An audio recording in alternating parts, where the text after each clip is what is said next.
Welcome back to another edition of the Golden Boot Podcast. Special edition this time, the HBCU Hour. It's your boy Pooh Bell. We got D. Williams Daniel, Aunt Petty Murphy, and we got a special guest, Miss Yard Talk HTS. How y'all doing? How you doing, Miss Love? I'm doing good. How y'all? All right, all right. Good. Now everybody knows us. Tell us a little bit about yourself. Tell us about your social media presence. Well, I'm graduate of Grambling State University. Y'all can find me at Yard Talk HDX. I'm also CEO of my own Naia company, the Icon Collective. So you can follow us at the Icon 1901. Excellent, excellent. The way I know that I came across your profile, we were in a Spaces one night, and I think it was the topic was NIL. And I saw that you had a lot of Grambling stuff going on, and I was like, you know what? I was like, I knew we were getting ready to start our podcast, and we were going to talk about HBCUs. So that's one reason why we connected and stuff. And I want to say that we appreciate you, having you up here to give us a little more information. So I know you mentioned being a Grambling alum. Tell us about your experience at Grambling. Oh man, I was what you would consider a non-traditional student, right? I didn't come in right out of high school. When I got to Grambling, I was actually married with children, so I had kind of a different experience. And I think that a lot of times we overlook that special population at HBCUs. But I can say that I still felt loved. I still felt supported. I joined, a few organizations on campus, and I don't think I would have made them. I don't think I would have made it without them. Phi Beta Lambda is a business organization on Grambling campus that's, if you never heard of it, you might want to look into it. I mean, they really prepared me for just the corporate world, helping resumes, just anything, interviewing skills, everything like that. So it was a great experience. Well, that's excellent. We'll appreciate having you here. And since we did have you on as special guest, we did want to open talking about Grambling. They have an upcoming spring game, and we have a few of the things that are going on starting April 1st. Starts off the Black and Gold Black Party. It'll be Hugh Jackson will be there, the Pivot podcast members. Then you have Junior Day that next following morning. We got a tailgate and crawfish boil, and then it all kicks off and ends with the actual spring game. And they are asking that all Grambling alum come out, support, and show that love. I think Hugh Jackson is doing something special over there. I know they've had several coaching changes already early in his tenure, but I think the outlook is pretty high over there. What do you feel, or how do you feel about the new coaching staff so far? I think all of the guys are pretty great. Just from looking at their social media, I think they're trying to bring another level to Grambling that maybe we haven't seen before. I think they understand the social media side of coaching, the business side. It's not just I'll see you on the field when it's time to coach. It has to be an everyday engagement kind of thing, giving content, keeping people informed, because all eyes are on Grambling. One of my followers, Jamie, he says the swag is hot as fish grease. So, we definitely want to, keep that momentum going, because that's good for the team and the university overall. People want to know, who is this person that, they can, read about Coach Hugh Jackson. But, Right. what about the assistant coaches? What about, Coach Scotty kind of had a little thing going on when he was flipping the players. And I mean, that just had the whole SWAC going crazy. So I think they bring a new style, a more, update, more modern, more marketable style to being a coach at Grambling. Okay. And I So love what I see so far. right, Yeah. right. So I know that our typical podcast, on most days we talk about LSU, and Grambling picked up Okay. one of LSU's former players in Dante Stark. Great kid, definitely a hard work, and I think he's going to do great things for Oh Grambling. yeah. Um, Yep. And everybody, I think he just needed a second chance. I think, one little small mistake kind of derailed him, and I think he's hungry. I think he's ready. He kind of shared that, he's a father as well, and I think that was very important for him to kind of reestablish himself as who he is as an individual and as a football player. Hey, it's like he's saying, like, hey, I'm here. I'm a G-man now. right. So I really appreciated how he was kind of open with that, and and saying, "Hey, this is my goal. This is me." So I think Okay. Coach Jackson really recruited beyond just talent. This is what I can say. I think Coach Jackson and his staff recruited players that are of high character. If you follow them on social media, and which if you don't, then you can go to my page and see them because I'm always shouting them out. I'm always showing them some love because that's the Graham fam way, right? Right. And so I think that, as I was saying, the coaches really just, it was beyond just talent with this recruiting class. Oh yeah. Okay. If So go go ahead. ahead, Daniel. Well, I had a question too. I don't know if you were going to get into this, but um, what were your thoughts about the Browse situation? Um. Not necessarily the situation, but I know because I know some listeners may hear that and think that's kind of a derailing question. It's more or No, less it's it's fine. the It's reaction, I guess, from Yeah. the alumni and stuff. I mean, I really kind of did my own research to kind of Right. figure out what was what and what wasn't. I think that how can I say? There were a lot of factors that played into that, and a lot of stuff that we don't know. And I think that if we would have had a more unified message around the decision that Coach Jackson made, maybe it would have been a different outcome. I'm not sure. Somebody released some documents or something that they got from the Freedom of Information Act today. So I'm still learning, exactly kind of what happened. But I think that overall, we have to get better as HBCUs with our messaging. That's kind of what I learned from that. Because we're always going to have something that happens, right? Yeah. Mhm. In it may be something small, maybe big, but if it happens at a HBCU, it's gonna get magnified times 100, times 1,000. So I think that as as a university, as alumni, as supporters, we have to have our messaging and our PR on point for when things do happen. And that's actually something that I have been working on building with the Icon Collective. Awesome. Hmm. Now it's and Grant and Daniel's question actually brought me was perfect tie-in for the question I wanted to ask. During the turmoil, like, Hmm. for lack of better words, with during the art browse, and something you mentioned earlier, we kept hearing the Grambling way or the Graham fam way or the Grambling way Hmm. or whatever. I know every HBCU has their slogan, but the Grambling way. Can you allude to what that means? I can Or I can speak to what it means to me. How about okay, that? yes, I mean, it's a family. Like I have Graham fam. Like when I started this NIL project with the Icon Collective, I've had so much love come from the alumni, from Mhm. people in places that I didn't even expect. From just a regular alumni that may not even be in a alumni chapter to chapter officials and, people from the university, just saying, how can I help? Mm, You know, that is, to me, that is the Grambling way. And I think that if we continue to build on the trust and find new ways to trust each other, then I think Grambling will get back to what it is, which is the icon.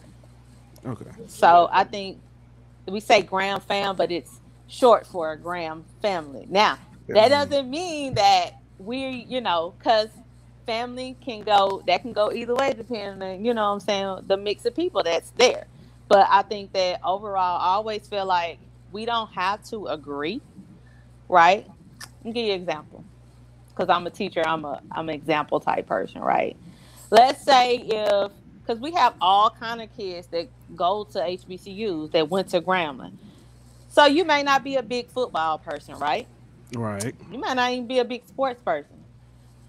But what's stopping you as an alumni to Google something or look up something that the choir team is doing and just sending out a tweet to say, hey, look what my school is doing on this side? If we have more social media engagement, which is free, I always say, Mhm. I always make sure to bring that up. Just showing our students, hey, we support you, we're here for you. And it doesn't have to just be about sports, right? Because everybody's Grambling experience is different. And so to me, that's what it's about. Just taking care of each other, which is, what we should be doing. In the simplest way, just a retweet, just Yeah. a share of you. Right. It goes a long way if you got 20,000 alumni all on board doing the same thing. So, Hey, I wanna piggyback off the Grambling way and kind of tie it back into what Daniel asked you about our brows. Do you mhm. think that some of the negative feedback that came from some prominent Grambling alumni was because they thought that our brows didn't fit the quote unquote Grambling way? You know what I mean? When you had people like some former Grambling alums who were up for that job that got passed over, do you think that some of that reaction came from not picking a Grambling man and going with Art Browse? Well, I actually didn't know of any, G men that got passed over for the job. So I can't really speak on that. I think that when I read the article, that it seemed like to me that there was a lack of communication between who you're speaking of and the people that really ultimately made the whole situation come about. That's what I saw. It's like you said I spoke to this particular individual. Well, we all should have came to the table, right?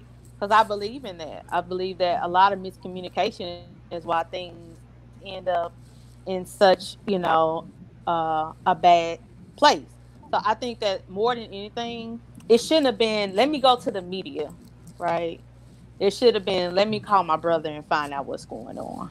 And I think that would have made the whole situation not be as smooth as it was. Messy. It's Yeah. miss. It was, and I understand. So yeah. A lot of times, I mean, I yeah. And I know typically in our household we get what happens at home stays at home, and that spread outside of home really quickly. Um, and yeah, that I think that's the problem that a lot of people had. Graham fam or not, and it's kind of and correct. we'll get more into like Hmm. when Dion when Dion first got to Jackson State, and the after his first game, the break in Hmm. into or well he it was thought that someone broke into the locker room and stole his stuff, and a lot of Jackson State Oh yeah, alum I had a forgot about problem. that. A lot of Yeah. they had a problem with that because it got out of house, and it Oh was yeah. it was a bad look on the university. um but I do want to ask, because I know you mentioned icon the icon collective. How can people help with that, or contribute to that?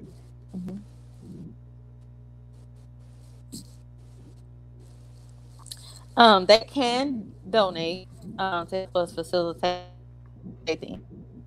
Naia did Okay. All right, Miss Love, we're losing you a little bit here, so may have to come back to this question. Producer, what should we do, producer? All right, we'll come back to her, and we'll come back to the continue the Grambling conversation, or to figure out ways that we can help the Icon Collective. But one thing I want to talk about, we talked about in Spaces, HBCUs moving on to bigger conferences. North Carolina A&T recently left the Big South. They actually left. I think they were in the MEAC, I believe, before. They left the MEAC, went to the Big South, and after 1 year, they're leaving the Big South to join the Colonial Athletic Association, and they'll be joining as early as July of 2020. Last year, Hampton joined the CAA. Daniel, you brought up an interesting question. Should the SWAC or other HBCUs stay in their own conference, or should they start joining other conferences? No, honestly, I believe that they should stay in their own conference. I feel like if they were to join another conference, whether it be a Power 5 or a mid-major or something like that, that it would kind of water down the tradition of the SWAC. Right now, I feel like, when you got coaches like Deion Sanders, you got Hugh Jackson, you want to go ahead and take advantage of that. Take advantage of the publicity, go ahead and see what you can do as far as, starting your own network, getting the funds, getting more coaches that are or that can help promote the brand of the SWAC. And, in all honesty, I would hate for them to do that, in my opinion. Because I feel like they got so much juice right now. They got so many good players. You got a good product, and yeah. Okay. I know for myself, we were talking about it. One thing I was thinking about is if the SWAC or another conference or another HBCU conference joined a larger conference, that could mean more TV revenue, which is something that we were looking for, as far as bringing in more resources. I don't know if Ant, you had something on this, or if you want to touch on this at all, but that was my outlook on it. And I understand, Daniel, your point of view. You don't want, and we say water down, you don't want to lose those traditions. Right. But I think that you could still play those games, the same games you could still play, and it's just like if you played a different team in the conference, it's just like what you're doing now. You're just playing an extra team, but it's more TV revenue. That's my thought on it. But and how what's your take? I'm gonna agree with both of y'all in a sense. I agree with Daniel. No, you can't do that. Just hear me out. I'm gonna agree with Daniel that I don't think that they should try to join a bigger conference. I think that they should keep the SWAC the way it is, and keep the tradition and rivalries and all that intact. But I do think that they need better TV deals so they can get more money, influx into the programs and to the conference. But I don't think you have to leave the SWAC to do that. I think with Amazon and Yahoo and all these other NFL Network and all these other streaming platforms and networks that are trying to get into the college football game, I think there's room for you to stay as a SWAC and still get one of those TV deals that you're talking about by trying to go to one of those different networks or different platforms to try to get the money from them. I agree. I agree. I understand. One thing that we constantly talk about is the traditions. You don't want to lose those traditions. It's just like you don't want to lose if with Tennessee and Oklahoma potentially talking about joining the SEC. You don't want to lose the Alabama versus Auburn. You don't want to lose Auburn versus Georgia. You don't want to lose Alabama versus Tennessee. But how do you make it work? I think that I understand. Daniel, again, I understand how your thoughts on it, but my thing is having that revenue, that TV revenue would really help. Right. So, um, Well, I mean, I still think you can still have the TV revenue by them being in the SWAC. I mean, if they decide to join, what conference is ULM in? Sunbelt. The Sun Belt. So, are you saying they should join the Sun Belt? Because, in my opinion, joining the Sun Belt, I mean, how much TV revenue are you going to get from that? Well, before you answer that, Pooh, the Sunbelt just added several teams from Conference USA. So I don't know if they're in a position, you know what I mean, to bring in teams. So you would have to look and see what conference is even, willing to take some of these SWAC schools. And then do they take SWAC schools over Southeastern or Stephen F. Austin, or FCS program like that? And I think when you get to that point, you might as well just stay together as a SWAC and sell the whole conference instead of just selling one or two teams that that are good enough to leave the conference, or however you want to say it. Right. yeah. My thing is, if a conference like the Sun Belt, like as you mentioned, or Southland Conference, could they take the SWAC as a whole? That's what I wouldn't want to break up, and that is something that I think that in that case I will lean more of Daniel's point than mine. Of you don't want to break, because that's definitely going to break tradition. No matter how you try to work it out, there's no way you can reschedule out of conference, that many out of conference games. So, yeah, go ahead. And I mean, Pooh, honestly, look at it. Look how many streaming services they have now. Dude, I probably have 7 of them. You know what I'm saying?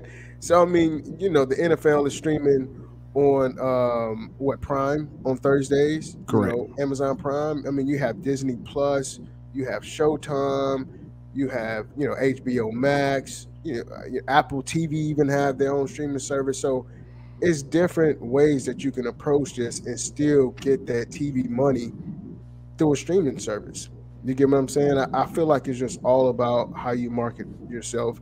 And the HBCUs, the SWAC, they have a good thing right now. I mean, they've always had, but this is the time right now where I think they should all honestly go in it together. You got a good product. You got Deion, who we're going to talk about a little bit later, but you got him. Everybody loves Deion. Deion brings eyes. You get more guys like that involved, and you got people love football. People love personalities. So, Hugh Jackson, get him, bring him in. And to your point, you said a conference needs to try to bring the entire SWAC to their conference.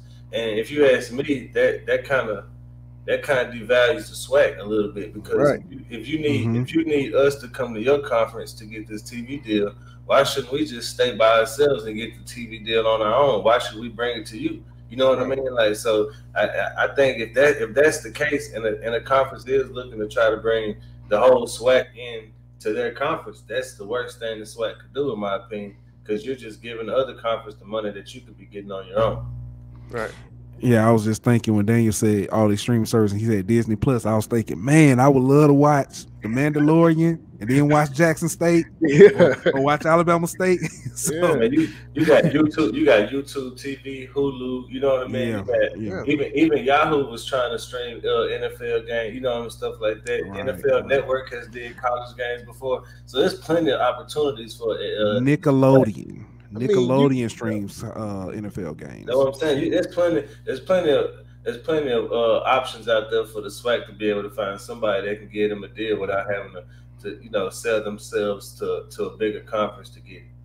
Hey, not only that, was it Beyonce that had her show on Amazon, and she had I think that's what she had a performance on Amazon. Netflix. Okay, yeah, Netflix. I mean, think about that's tons of Battle of the Band shows on Netflix right now. You know what I'm saying? You got a catalog that you can bring to those streaming services that has value. You know what I'm saying? So, too bad we couldn't get a BET package to have HBCU games shown on BET. Right. You know what I mean? Like, I've said before, when they have now the BNC, the Black News Channel, and I was thinking, why? So I remember a time when BET had BET Nightly News with Tavis Smiley. SWAC games and MEAC games used to be on BET, but it's under Viacom now, and although it maintains the BET name, it is not the BET we knew. So, but speaking of the SWAC, one of the teams in the SWAC that had a pretty good showing in the NCAA tournament is the Lady Tigers of Jackson State. Going into the game, they had a 21-game win streak, and they almost extended that streak. They were about 5 minutes away from extending that streak against LSU. Hot take. Jackson State beats LSU if that game isn't played at LSU. If that's at a neutral court like it is in the men's tournament, LSU loses that game. The only reason in my opinion, the only reason they was able to come back the way they were because they had the crowd behind them, and they was able to feed off the energy of the crowd to make that comeback. That is at Petty_Murphy 318. Send him all comments and DMs. He is ready to defend. And I'm gonna say this before y'all jump in DMs talking about you don't know what you're talking about. That man will break down a stat for you. He will. And he will. I'm telling you that. You know what? It's hard to disagree with that. Ant Bayless. Ant Bayless. Chill out. He got that fresh cut. He is Stephen A. Ant right now. So boy lined up crispy. Hold on. Just Ant, give me one of them. Skill. But on a serious note, I was driving Saturday, and I got a notification, close game, number 3 in danger, and then I was like, I ain't paying any attention. I'm thinking it's the men's tournament.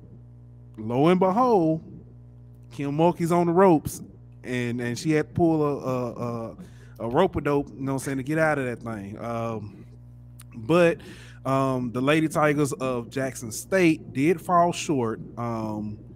And before I get, because we're not going to leave the topic of LSU and Jackson State quite yet, but I want to say that shout out to Coach Reed, Coach Tamika Reed at Jackson State. This wasn't a first year type deal. This has been, from what I've been told or what I can see, I think a 3-year run where they have just been phenomenal. And we'll see again in a minute. Coach Mulkey talks about that, how even when she was at Baylor, she was catching some trouble. But Jackson State also actually got a commit from a pretty good shooting guard with a familiar family name. She's a 5'7" shooting guard out of Heath, Texas, and that girl can shoot. Shalome Sanders, the daughter of one Deion Sanders, she committed to Jackson State, so she will be heading there. From what I've been told, because I was thinking, is this because the daddy tie? But from what I've been told, family in Texas, hey, she the truth. She can ball.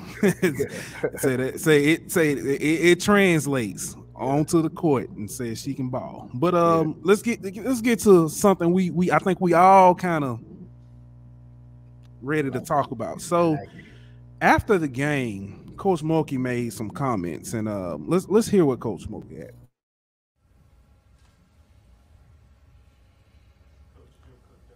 In Jackson, what did you tell Coach Reed after the game? Y'all kind of embraced and talked for a long time. What did you share with her in that moment after the game? I told her that I got a dose of her team last year when I was at Baylor, and how much I respect the job she's done, and that she's a heck of a coach, and that her kids played their hearts out.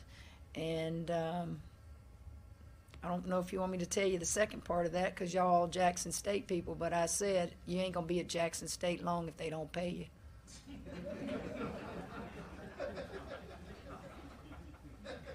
And I'm not her agent. I'm not her best friend. I just know talent, and I respect people from afar on job well done. Now, a lot of people heard that clip and some dog ears went up. You know, um, I think I understood what she was saying, but I think it came across as maybe a little disingenuous. Was her quote problematic? Are we reading too much into it, or is there you know, is there something to be you know, is there a fly in the milk, as they say? I think it's one of them situations where Kim Mocha didn't realize what she was saying and how it would be received by Jackson State, and you know what I mean. Well, she knew they wouldn't like it, you know what I mean. But I don't think she realized the reason why they wouldn't like it. Right. I think she just realized they wouldn't like it because they're saying, "Oh, she won't be your coach anymore." But instead, it can be taken as she's too good to coach at a Jackson State, and I think that's she had a quote that she came out with, I think in a statement she wrote that said that they have to continue to fight for their institution, for their conference, and for their culture. And I think that's basically what she's saying, is that they aren't getting the respect that they deserve, even though, you know, they're HBCU, they're in the SWAC, you know, they aren't seen to be a good program or anything like that. And whenever they do have success at this magnitude, it's, oh, she's not going to be there long because she's going to go to greener pastures, you know. And I think it's kind of insensitive to kind of just make that statement without realizing the impact it's going to have on the Jackson State community, you know, kind of considering that they're almost, you know, beneath the coach. Yeah, I see you shaking your head, Daniel. Go ahead. Well, I mean, I get it and I understand it 100%, but I think I'm on the other side of the fence with this one, just because I feel like, you know, if you do a good job, you do an excellent job, you want to get compensated for that. You get what I'm saying? I'm not saying that you have to leave Jackson State, you know, to go somewhere else to a Power 5 school. I don't think that's the case, but I think that she need to pay her. You know, they went on a 21 game winning streak, you know. And we've already mentioned this ain't the first year. Yeah, 100%. So she has a track record. So I don't think, in my opinion, I don't think that, you know, what Kim was saying was in a bad thing. You know, Kim's a woman. You know, we understand that sometimes women are paid a lot less than what they should be. And I think from that aspect, I kind of understand where she was coming from. Now, I can say that you can probably say that, oh, it makes Jackson State look bad because maybe she's saying that, you know, Jackson State is Lord. Well, shoot, Jackson State almost whoop LSU. And what would have happened if that would have happened? You get what I'm saying? So I think you do have to pay her, you know, and I don't think that it was a slight, but you know, this is where I really wish that Miss Love was in here, because, man, I mean, you know, one of the things we spoke about earlier is support. You know, if you want these programs to have success, you have to come out, you have to support, and you have to show them love. Let me ask you this, Daniel. Why the way she said it, she said she won't be at Jackson State long, not if they don't, unless they pay her. Yeah. You see what I'm saying? And why didn't she say she deserves to get paid? You said it's the way she worded it to be like she can't get paid at Jackson State. You see what I'm saying? Like, well, I mean, if you look at that, because Jackson, unless they pay her, instead of saying Jackson State needs to pay her, she almost said it as if that school can't afford her. Hold on, because I know Daniel thinking. So why you thinking, Daniel? I want to say this. I'm trying to figure out how to say it. Okay, so back on February 20th, LSU played Florida. Florida's coach at the time was still under the interim tag. I don't know if she's been made a full-time head coach or not yet, but she was still on the interim tag. And Kim Mulkey at that time made the same statement about her, saying that I don't know what Florida's doing, but they're going to lose a good one if they don't make her a head coach. So I think that what you initially said, Ant, was true, that what she said was not necessarily, she knew it wouldn't be received well, but I don't think it's for the reason, she thought. I think that it was, she was just thinking that, oh, they're not going to like it because their coach is gone. But we're, a lot of people, alumni or not, may have heard it that what is wrong with an HBCU then? And I think that goes back to something Ms. Love talked about earlier, which is resources. Yeah. And I know a question she asked, prior to in conversations off mic, are HBCUs asking for resources? I mean, are they doing it themselves? Are they, as she talked about, using social media? It's free. Are they reaching out to the community? Are they, have they, we are, I know every household has heard this. At least, every black household has heard, closed mouth don't get fed. That's right. We have all heard that. Yeah. Have HBCUs reached out and said, hey, NCAA, because they still fall on that umbrella, NCAA, we would like more TV revenue, or I mean, I know that's not how it works, but I'm just saying in general, has that question been asked? Right. And I know we may not have that answer, but right. And not only that, I mean, hey, if Coach Reed is performing, you know what I'm saying, pay her. You get what I'm saying? And if she has to go somewhere else to get that paycheck, I mean, that's bad. I wouldn't want her to do that, but I would understand if she had to do that. You get what I'm saying? Because if you're performing, and I don't know how much she's getting paid, honestly, but if she can go somewhere and double her salary, I mean, if you had an option to go somewhere to double your salary, what would you do? I definitely do it also, but I'm just saying, I agree with everything you're saying. She deserves to get paid, but to me, it's like the way Kim Mulkey said, and I'm not saying that that's how she meant it, but the way it came out is almost, it could have been interpreted that way. Yeah, it's like it's an assumption that she can't get the payday she deserves at Jackson State. You see what I'm saying? And to me, I think that's kind of that's a slippery slope, bro, because I think, you know what I mean? It's almost like you're demeaning HBCUs as like a substandard, you know what I mean? And if you want the real money, you got to go to a PWI, you know what I mean? And that's all right. So let me go ahead and hit this Manu Ginobili Euro step and segue to someone I know that is, reaching out and has opened his mouth, is Deion. We're still at Jackson State. Deion, during the SWAC championship, put out an all call. Hey, if you in Mississippi, if you in Texas, you ain't doing nothing else anyway. Ole Miss ain't playing. Mississippi State ain't playing. Nobody in Texas playing. Come on down.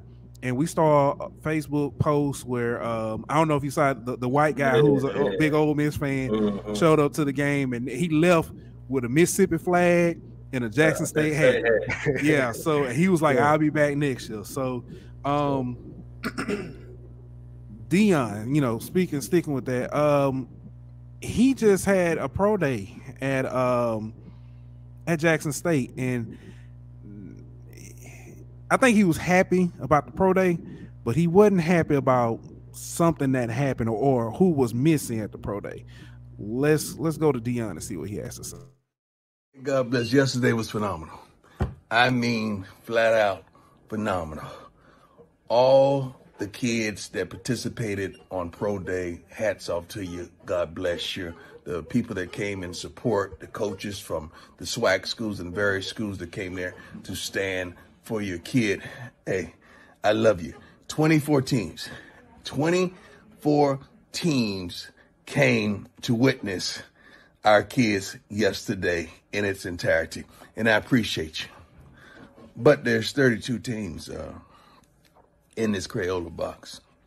Therefore, the Dolphins, the Broncos, the Texans, the Bills, the Buccaneers, the Ravens, the Panthers, the Browns, the Vikings, and the Eagles. Where art thou? You could have sent somebody, man. You could have shown up just a little bit. But I guarantee you, that you're going to go to Mississippi State and Ole Miss. I guarantee you're going to show up there. I understand. You saying they have more talent. I understand. But guess what? We coming.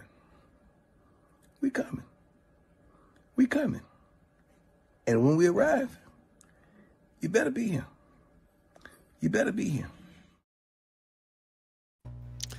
First of all, I don't know how you cannot love Deion. Love it.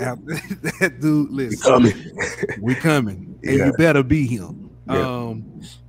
I knew somebody was in trouble when he said, hold on, and he grabbed that paper. I said, oh, it's over with. It's over with. But that brings me to the next question. How much of a change can Deion have? We've seen he's already made big strides. First of all, we were just talking about Grambling for the first 10, 15, 20 minutes. Hugh Jackson is at Grambling, I guarantee you, because of Deion. Yeah. Eddie George is at Tennessee State because of Deion. Yeah. Southern flirted with Marshall Faulk because of Deion. And I guarantee you, Reggie Theus, Mo Williams, who else? There's another one, former NBA player that's coaching in I can't think of who it is, but I can't. No, I'm sorry, I'm thinking about Johnny Jones. But you already said Mo Williams, huh? Mo Williams, yeah. But I guarantee you, those coaches are coaching basketball teams in at HBCUs because of Deion. Not saying that he's the overall, this, but I think it's a precedence has been set that let's give back. Let's head back to the community. So I go back into how much of an effect or how much can he do, so yeah, I would say, Deion, this is what the young kids are saying, clout. He brings the clout, but not only that, we're talking about prime time. Prime time is literally probably one of the best athletes to ever play the game of football. So with that, he brings the name. Everyone knows who Deion is, and he has a reputation. You can't be as I say loud and spontaneous if you don't have the track record that Deion has. Mm-hmm.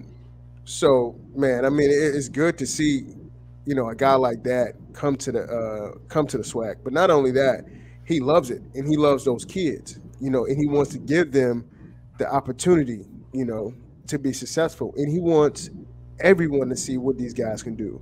So with that, as a player wanting to be coached by someone like that, you want someone like that who's going to fight for you and who's going to try his best to give you every opportunity. And for that, you got to love Deion. I love it. Yeah, I think Deion can do a lot, man. We've already seen what he can do as far as, like you said, getting 55,000 people at the swag championships and all that kind of stuff. But not just that. Travis Hunter, the other receiver he got, like getting those kind of recruits to come to the swag. Like that's all people were talking about on National Signing Day or early signing day was Travis Hunter going to Jackson State. Like the publicity that he brings to HBCUs and to the swag in general is that in itself is a tremendous. But not the what he does fighting for the players, like you say, like Daniel said, making sure that they're getting seen and making sure that these NFL teams are held accountable for trying not to include them is wonderful. And a lot of people have questioned. I'm one of them, honestly. I've questioned, why is he at Jackson State? Is he there for the long haul? Is he just using this as a stepping stone to Florida State, or to an institution like that? But one thing you can't question is his desire and his passion to see these kids at these HBCUs get a chance. And I think you got to commend him for that. Yeah. Yeah, and I would say, too, the whole Florida State thing, Deion really wanted to be the head coach at Florida State.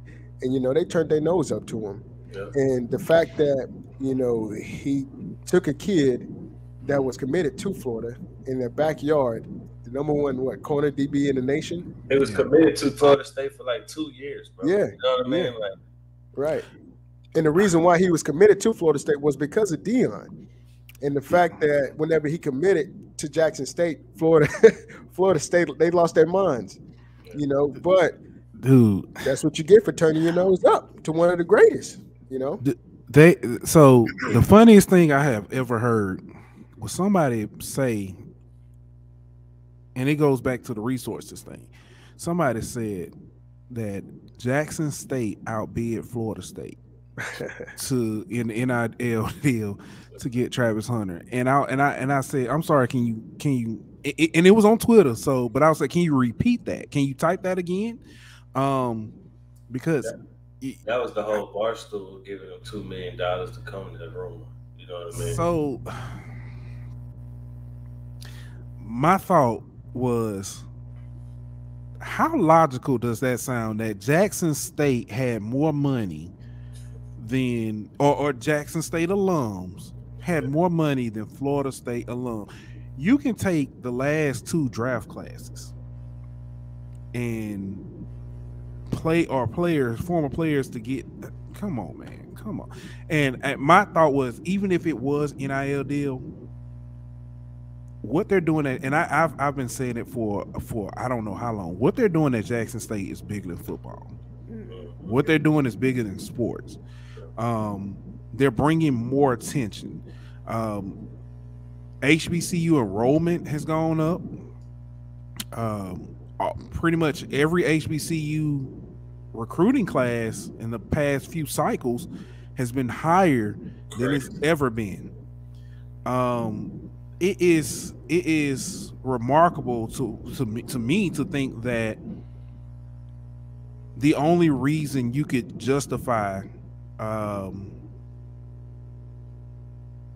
Jackson State, you know, finding prominent or finding success in recruiting is that they're paying players, which I'm not saying is out of the realm, you know, especially under NA. I'm not saying it's out of the realm, but to think that this guy was basically outbid, you know, Florida State, just give it up. That's all. I'll leave it there and move on. But speaking of Florida State, hey, we got Miss Love back. So speaking of Florida State, I don't know if y'all remember or even knew of this story. So I don't know how if y'all know how close Florida State and Florida A&M are to each other. Basically, you can pass gas at Florida State and hear it at A&M. That's how close they are. Florida State, it was like 2 years ago, Florida State had a pro day. FAMU had their pro day the same day. No NFL scouts showed up. Not a single one. Now, with Deion's comments, how much of that onus do you know, or how much of that do you, because I know in the FAMU case, it was because of they didn't put it out to the NFL scouts or something like that. But in this case, with Jackson State players, what does that say about the NFL, or what does that say about those teams? I mean, if you look at the teams that didn't come, besides the Ravens, look at their track record. You know, which is surprising. Everything you can to win. Yeah, I know Ozzie Newsome's not, you know, saying with Baltimore anymore, but you know, so let me list the teams again. The Dolphins, who are the prime and head of the Brian Flores case. The Bills, no, the Bills aren't on that. This is the Giants that are, but the Dolphins, the Broncos, the Texans, the Bills, the Bucks, the Ravens, the Panthers, the Browns, the Vikings, the Eagles. Now, I'm a little surprised by the Buccaneers. Just looking at the diversity of their staff, I would think that someone would have showed up just to show face. So I would have expected that, but thoughts though. Well, go ahead, Ed, my bad.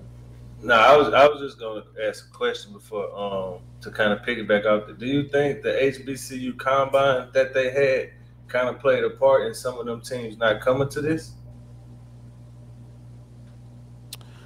Now, go ahead, Daniel. Okay, I would say, I mean, you have NFL teams that go to the NFL combine. You get what I'm saying? So why wouldn't they come to the pro days? You know, every NFL team is at the combine. I don't think that's it. Yeah, so let me tell you about the because it happened in hey, shout out to Mobile. It happened in Mobile, the HBCU combine at South Alabama. Yeah. From talking to someone who participated, or whose son participated in the combine, it happened. They were given 3 weeks notice. It took place outside in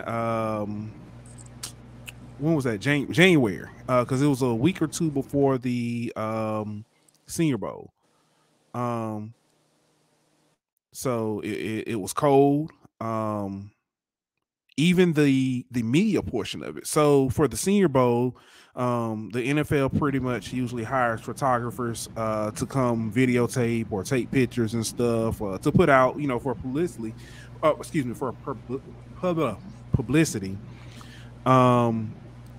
And they usually give them like a $2,000-$3,000 budget to do that and stuff. For the HBCU combine, it was significantly less.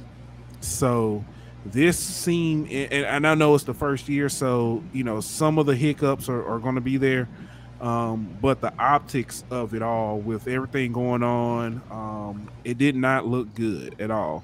So to answer your question, Daniel, I don't think that it mattered about the combine, but that's just So, Miss Love, I know you just came back in, and you probably came in on tail end of that. That's a great question, y'all. That. But yeah, go ahead. Give us your thoughts.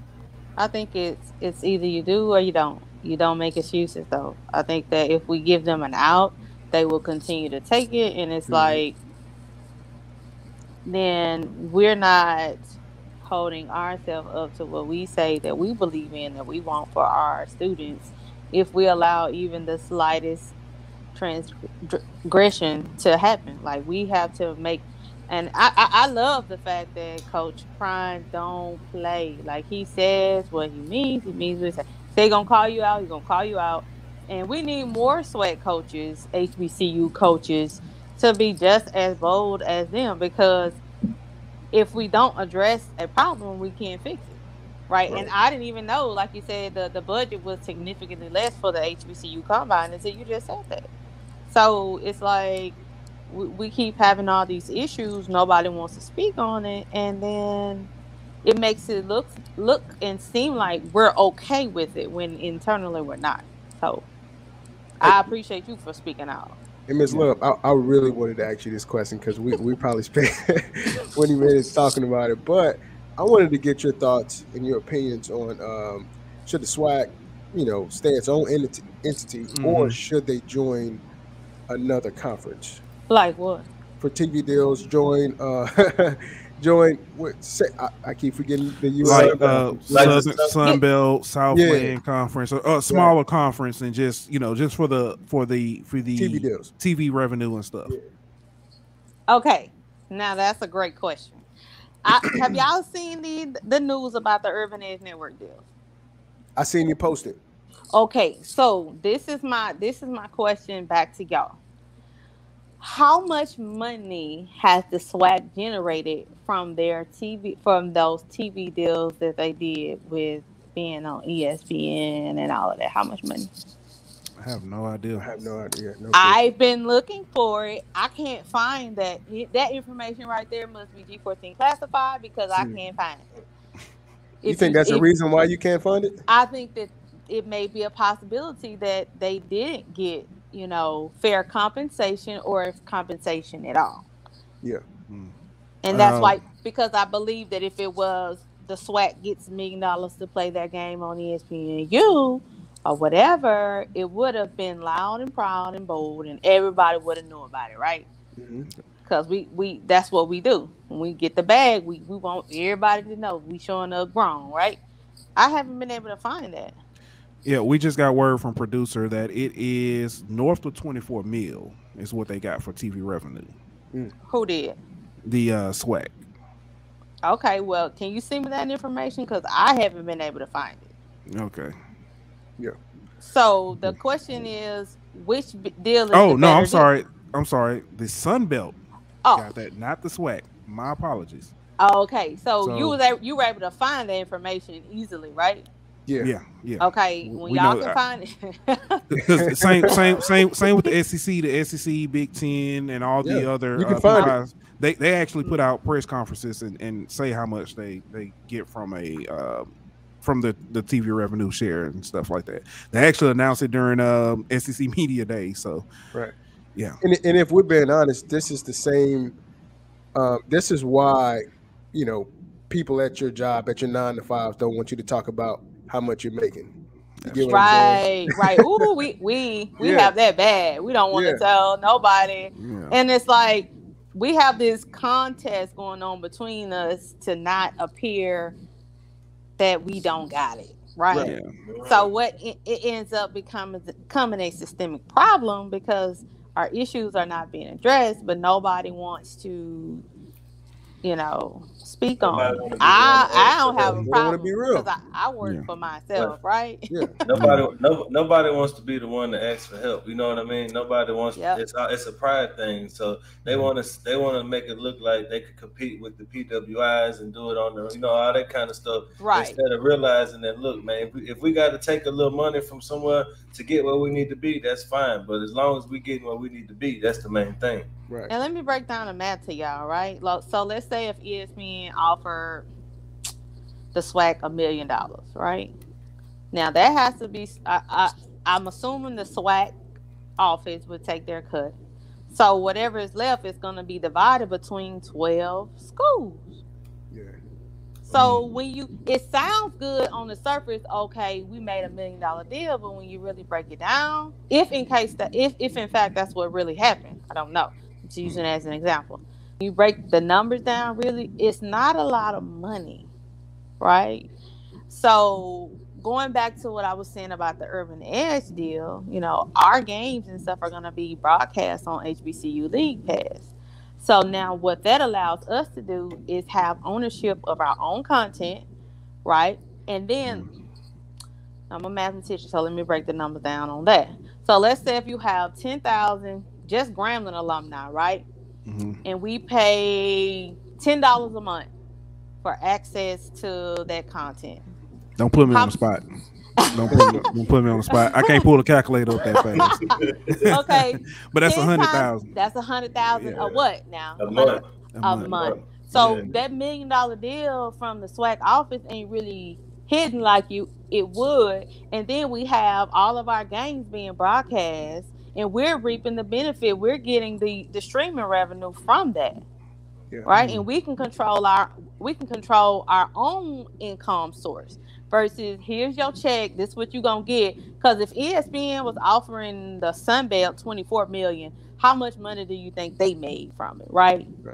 At least double that. Well, not only that, I mean, what do you think about this? What if you do that for a couple of years, then take what you've made to the streaming services and say, hey, look, this is what we can do for you guys. Or create your own network. Yeah, right? Exactly. Not like what you say, Dan. If you go to let's just use ESPN in 2 years and say, look, we were able to sell 10,000 subscriptions per month, doing this deal. But if we come to y'all, we'll be more because how many people let's use me. I might not pay $10 a month for Grambling, but if they on ESPN, I'll watch them. So you'll get more eyes, you know what I mean, without having to do the subscription deal. So doing it the way that they're doing it shows they're able to, have documentation and say, look, this is the following that we have. This is how many people are paying attention to HBCU sports. Mm-hmm. So at that point, you can't be denied anymore because you got the proof. Or at that point, it's not even on the radar like it would. At that point, they come to you, right? And they say, exactly. Yeah. Because you got the numbers to back up what you're doing. You know what I mean? Hashtag Byron Allen. I'm just saying. Look, you've been seeing my posts. I'm trying to let the people know when you got $1 billion brand backing you, that's leverage. You should be able to go out there and get any deal you want, HBCU or not, right? Yeah. It's just, I mean, it just is what it is. Right. So you should, I mean, it's just all about thinking outside the box, right? I kind of had a little back and forth with a guy from North Carolina A&T, and he was like, "Oh, we're getting exposure." I'm like, "But are you getting paid though?" That was my only question. Because I think exposure is a 20-year-old idea. Yeah, 20 years ago, 30, 40 years ago, you know, it was, you know, important to get that primetime TV, you know, slot. But man, we got kids making millions off of TikTok. Yeah, so Like, that goes back to know what to do with that though. Go ahead, Boo. I was just gonna say that goes to the question of if Jay-Z offers you $500,000 or a dinner with him, hey, we up, baby. We up 500. Let's go. Let's go. Yeah, see, that's the thing. The thing about exposure. Exposure is only good if you're able to capitalize off. Thank you. Exactly. You know what I mean? So exactly, like what the SWAC is doing right now, what Deion is doing for the SWAC, giving them national exposure and, you know, getting all the headlines and all that. That is only going to be beneficial if they're able to use that momentum and get know the Urban Edge Network deal. You know, get those kind of things off the ground and start making success for themselves. That's the only way that what Deion is doing is really going to be successful, is if they're able to have long-term success because of it. So think about it.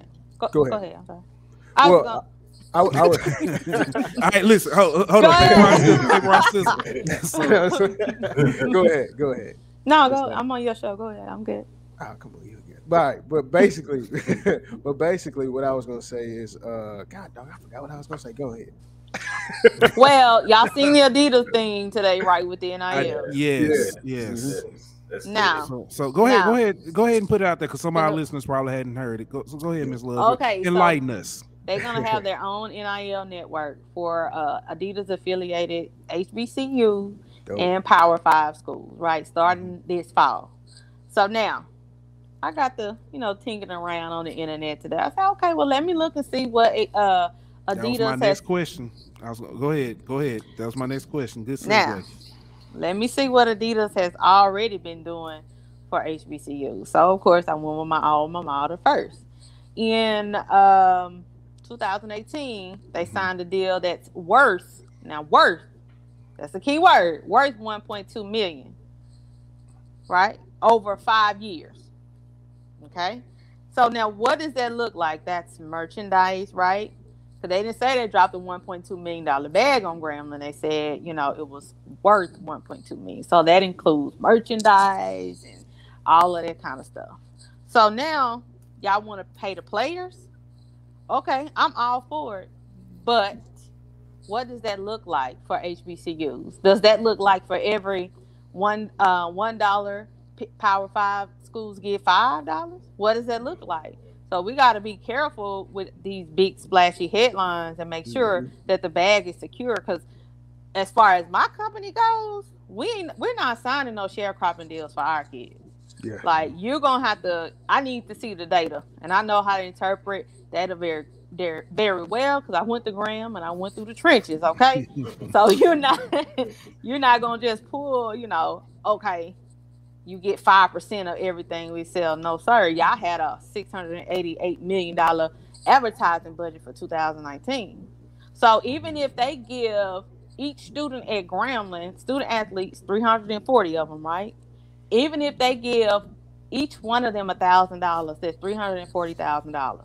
That's 0.04% of their advertising budget. Now, baby, you're going to have to pay. You're going to have to give our kids a little bit more than that. Maybe we have to spend about $3-4 million a year. That's how I'm coming at them. Like, nobody that calls me and wants to do business with the collective, you're going to have to come on in. Like, we're not selling our kids out. Otherwise, we might as well just not do anything at all. Right. So that's my word. That's my thoughts on Adidas. I love it. Nike got 24 hours to respond. But you're not finna give us, nah. We got because we're worth more now. What they keep saying, I keep seeing entrepreneurs post yesterday's price is what they be Yeah. saying today's price. Or what? Today's price is not Not yesterday. Yeah. yesterday. All right. So let's look at with the Adidas deal. Let's look at the HBCUs that are sponsored by Adidas. From the MEAC, you only have one school. That is Morgan State. From the SWAC, you have Alabama State, Grambling, and Prairie View. I thought A&M too. Who was that? Yeah. Now?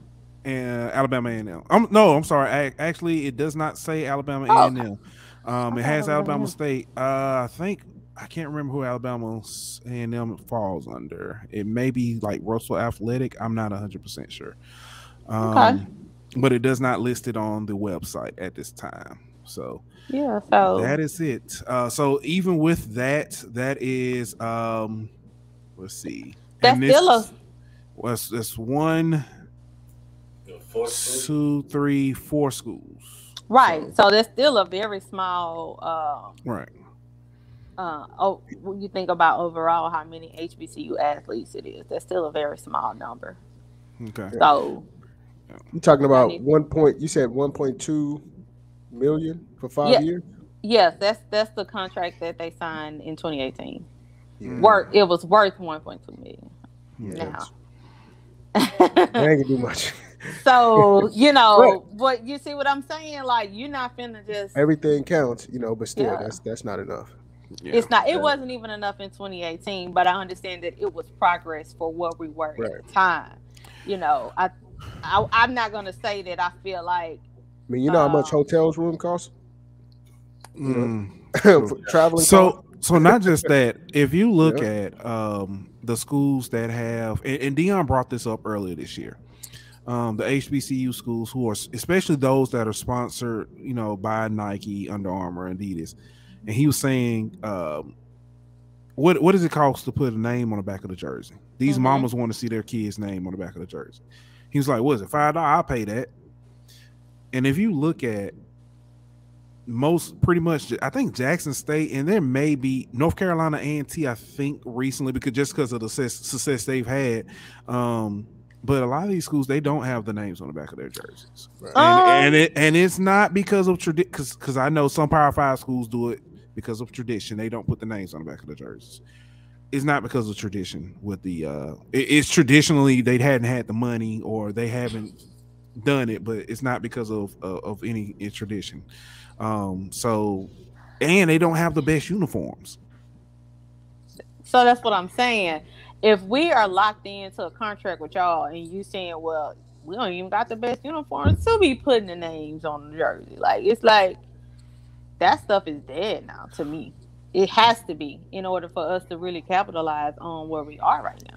Yeah. Jackson State has looked like Oregon of HBCU football this year because they've had several different uniform varieties. Yes, they have. But you don't see that everywhere else. So that's something to think about. And again, like we kind of mentioned, the Deion effect. You know, the things he's done to bring light to some of the stuff that we may have talked about names on the back of the jersey in passing. We've talked about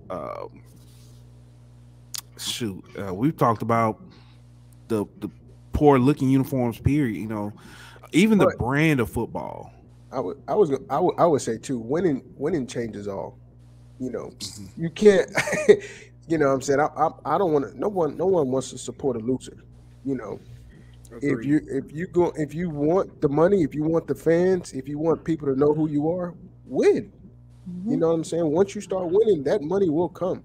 If Deion, of course, it is Deion. You know, he will still get pub. But if Deion teams were not good and not fun to watch, they would not be as successful as they are. They would not be getting the deals that they're getting. They wouldn't have all the uniforms.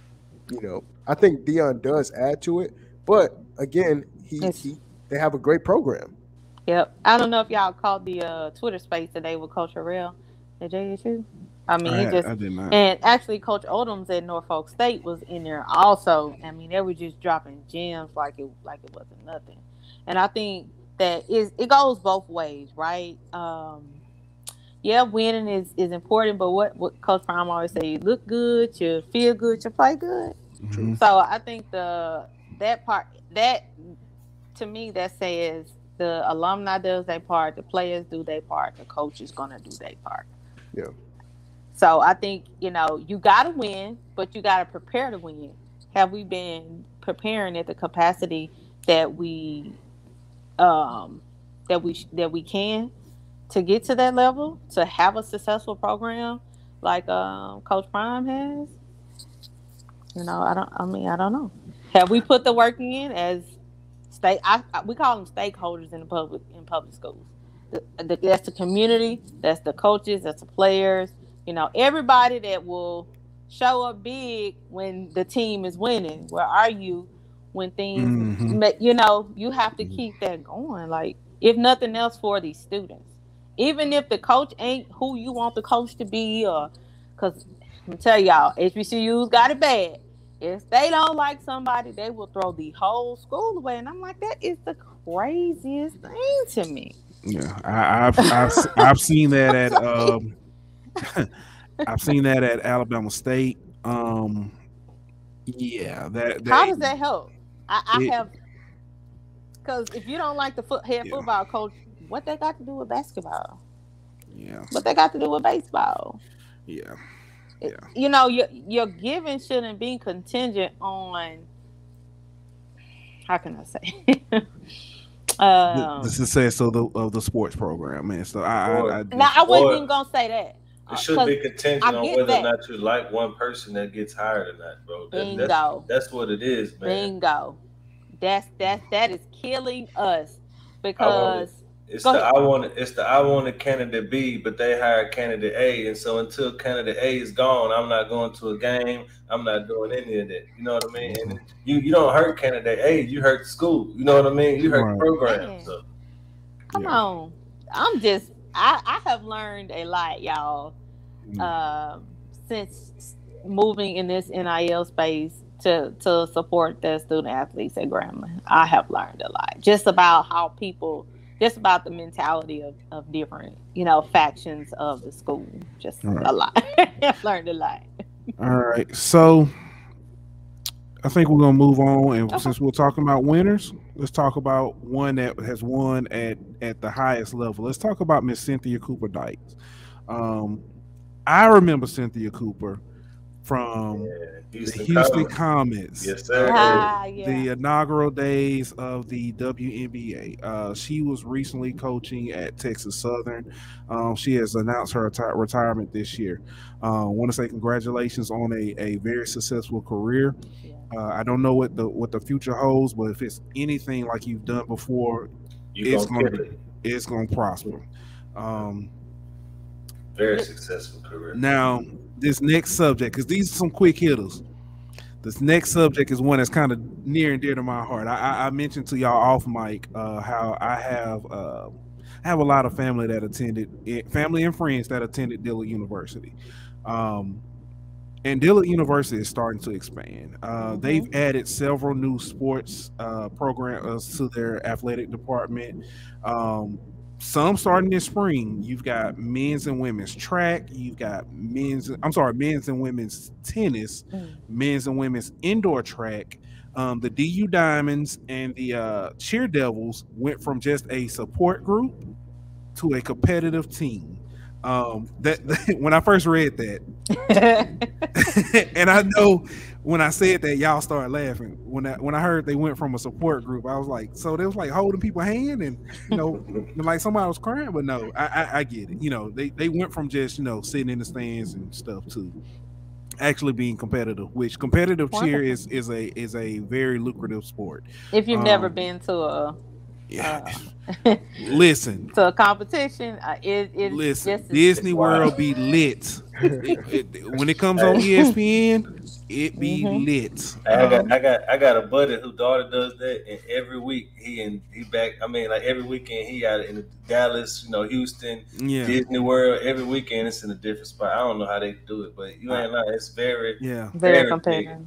I've got a friend whose daughter is who's in competitive cheer, and he just had to go to Disney World. And my boy done been to Disney World twice this summer, man. I couldn't do it. But shout out to the Chaos cheer team though, man. They just finished second in the country not too long ago. Yeah, first of all, yeah. Shout out to his pockets too, because I know they heard. Facts, bro, facts. He always talking about doing GoFundMe's and stuff like that. Also, Dillard University, they are scheduled. They have picked up. They will have a baseball team starting in the spring of 2023.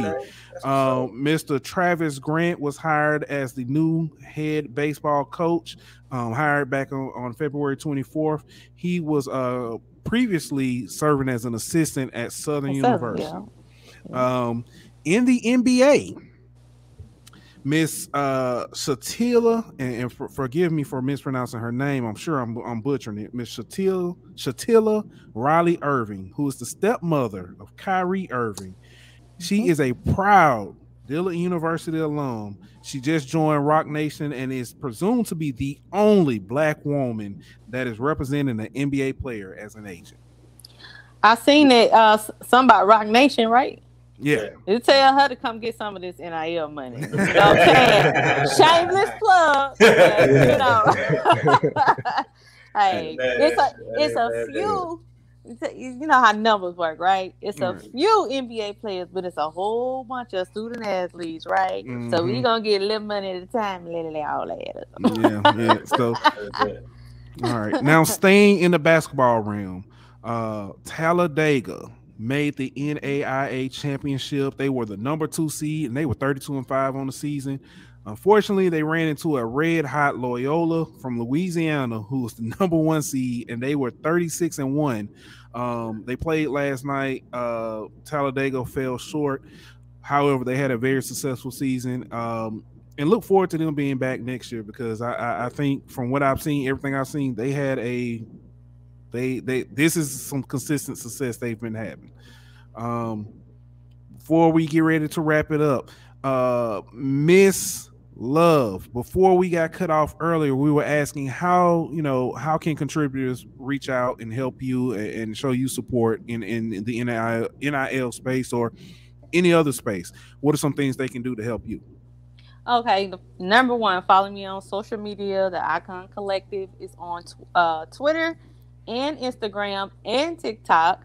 You can go to the website, the iconcollective.org, if you want to purchase a t-shirt or if you want to donate. Also, we have a business interest form that you can fill out, because we are very much wanting to engage small businesses. We don't want them to get left out of this wave, because the kids only have so much time between classes and practice. So that's how you can do that. And retweet, follow the athletes, because watch their videos, stuff, because that's how they're gonna get their money. Awesome. And also, Ms. Love, if you are a small business that want to show support, how can small businesses show support? By signing a deal with the students. Signing a deal with the students. Like the basic thing of what an NIL is the student athlete becomes a paid influencer, right? So we always want to remember that, like I said, small change adds up. If you have a student athlete that signs a deal for $100 a month, right? $25 per tweet once a week. If they get 10 companies, that's $1,000 a month. Right. And all they doing is tweeting out stuff, doing little videos. They might, go running around a block with your paraphernalia on, something like that. It's a very simple thing. We have just kind of made it complicated because we don't really understand it. Right. Mm-hmm. Yeah, but just get your marketing budget and call me. But nothing is too small, because we want to make sure we take care of all our athletes. Awesome. All right. Well, doors of the church are open. Mr. Daniel, Ant, y'all have anything before we get ready to close this thing out? No, I would say thank you so much, Miss Love, for joining us. Man, I really enjoyed the topics tonight, and I'm looking forward to doing this every week, once a week. Yeah, I want to kind of. This was fun. Yeah, thank you for coming on, Ms. Love, and I'm glad that we were able to kind of shine some light on HBCUs and give them the respect and attention that they deserve. And That's right. While we at it, I want to give a shout out to a former Grambling alum. My boy Sid Goins just got named head coach at Ravel High School. So Grambling man doing big things on and off the field. So yeah, but it was fun talking HBCUs and can't wait to do it again, man. All right. Hey, I didn't go to a HBCU, but I have so much love for them. Everything they do, it's man. Listen. I've if you've never gone down a rabbit hole of just watching HBCU bands or HBCU culture on YouTube, you are missing out in life. Yeah. I don't know how many times HBCU homecoming, you don't know what you're missing, man. Listen, I don't know how many times I've watched what looks like 3,000 people under the shed at Tuskegee singing Ball and Parlay. Listen, right? Y'all know I'm in Houston. Y'all know. You just don't know. Then I have a cousin. Student section. Ooh, yeah, I have a cousin who keeps saying the greatest homecoming on earth, North Carolina A&T. Shout out Stephanie. I see you. I might have to come up and check it out, but when they was playing us. Now my cousin always say you ain't been to a homecoming until you've been to Howard homecoming. So I don't know, but I always wanted to hit one, bro. I always say that. Yeah. But again, this has been a fun experience. I've learned a lot. I hope we've taught a lot. I hope we've shared a lot. Look forward to the Golden Boot doing more HBCU podcasts. We thank everyone for listening. See y'all again soon. And on that, we are out. Like and subscribe. Y'all have a good one.